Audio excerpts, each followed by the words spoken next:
Okay, so kita proceed lagi. So macam mana sebenarnya ATP ni dihasilkan?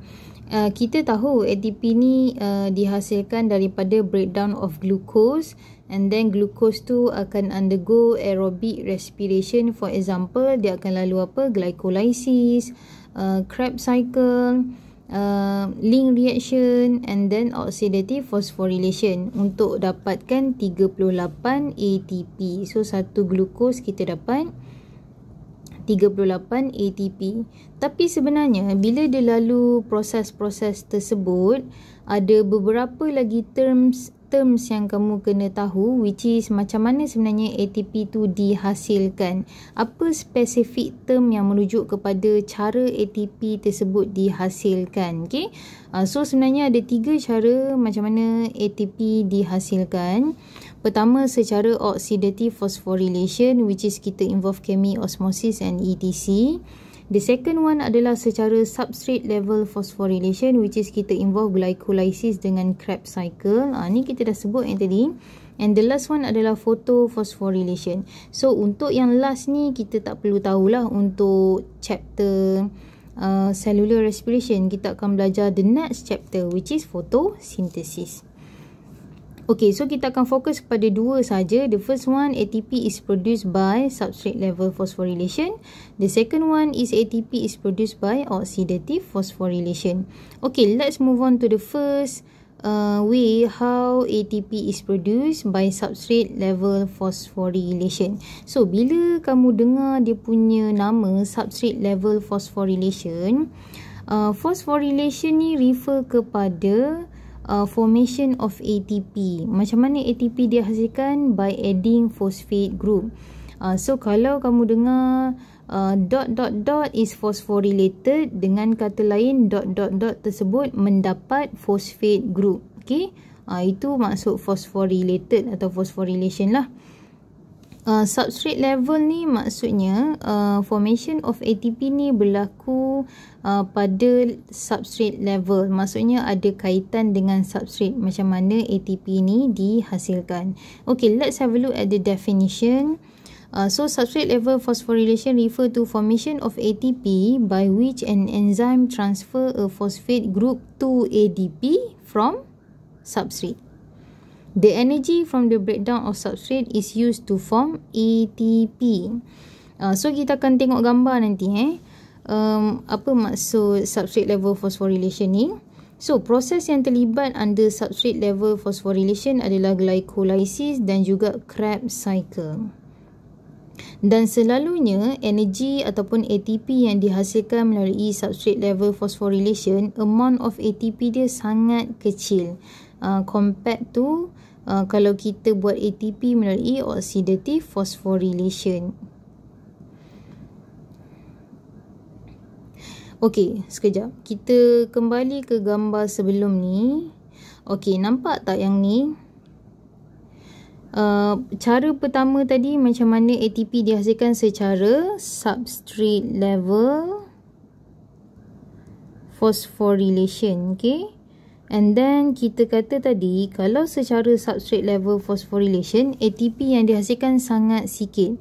Betul lah seperti yang kita, seperti statement tersebut. Kalau kita tengok substrate level phosphorylation involve glycolysis. So berapa je ATP dapat? 2 sahaja. And then lagi satu proses adalah Krebs cycle. So Krebs cycle pun dia buat ATP secara substrate level phosphorylation 2 ATP sahaja. So tidak banyak. Kalau kita compare dengan lagi satu proses macam mana ATP dibuat, which is oxidative phosphorylation, kita boleh nampak dia dapat 34 ATP. So sangat banyak ATP dihasilkan secara oxidative phosphorylation. But for your information, walaupun dia boleh buat banyak ATP, but without the previous process, which is glycolysis, link reaction and citric acid cycle atau Krebs cycle, oxidative ni takkan dapat buat energi yang banyak jugalah. So actually dia dependent juga, okay, kepada proses yang sebelumnya. Okay, kita kembali ke slide tadi. Okey, contoh gambar untuk substrate level phosphorylation adalah cuba tengok ni, ini adalah enzim, ini adalah substrate. So apa yang berlaku adalah substrate level phosphorylation is formation of ATP by direct transfer of phosphate group from substrate to ADP to become ATP. Okay, so I repeat again. Substrate level phosphorylation is the formation of ATP by direct transfer of phosphate group from substrate to ADP to become ATP. Okay, so kalau adenosine diphosphate, dia dapat satu fosfat daripada substrate, dia akan menjadi adenosine triphosphate.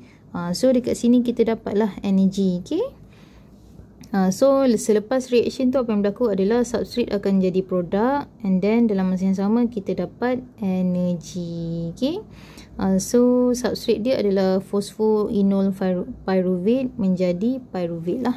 Okay, so harapnya boleh faham apa itu substrate level phosphorylation. Okay, the second way how ATP is produced, yang ni paling banyak sekali. ATP boleh dihasilkan secara oxidative phosphorylation. So bila saya kata oxidative phosphorylation, actually dia involve redox reaction. Okay, and then redox reaction tu dia berlaku dalam proses ETC. Yang ni kita akan belajar kemudian, jangan pening lagi. And then kita boleh dapat 34 ATP daripada satu glucose molecule. So sangat banyak lah. Kalau proses substrate level phosphorylation tadi dapat 4 sahaja. Okay, so yang ni dapat 34 ATP. Okay, okay, the detailed process of oxidative phosphorylation kita akan discuss later on in class. Okay, kalau tidak through video recording jugalah. Cuma gambar dia saya nak tunjuk untuk oxidative phosphorylation. Ini adalah the whole process. Okay, do not worry, actually ni sangat simple. Okay, it looks like too complex, but actually once you learn about it, actually it is really simple. So apa yang berlaku adalah kita akan lalu electron transport chain, and then kita akan lalu chemiosmosis. Last kali kamu akan dapat ATP. Ni lah yang kita nak sebenarnya. So macam mana ATP dekat situ dihasilkan? Dia melibatkan redox reaction lah. So katakanlah elektron daripada ni NADH, ni nama dia lain sebenarnya.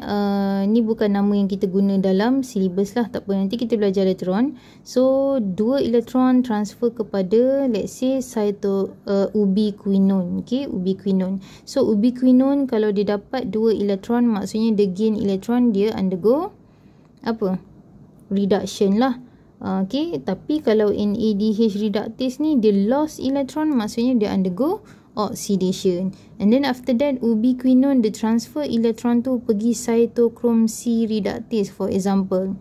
Apa yang berlaku? Cytochrome C reductase akan undergo reduction, ubiquinone pula akan undergo oxidation sebab dia lose elektron, dan proses tu akan bertukar-tukar lah. Sebab tu saya kata untuk oxidative phosphorylation dia adalah formation of ATP by involving redox reaction. Ada oxidation, ada reduction.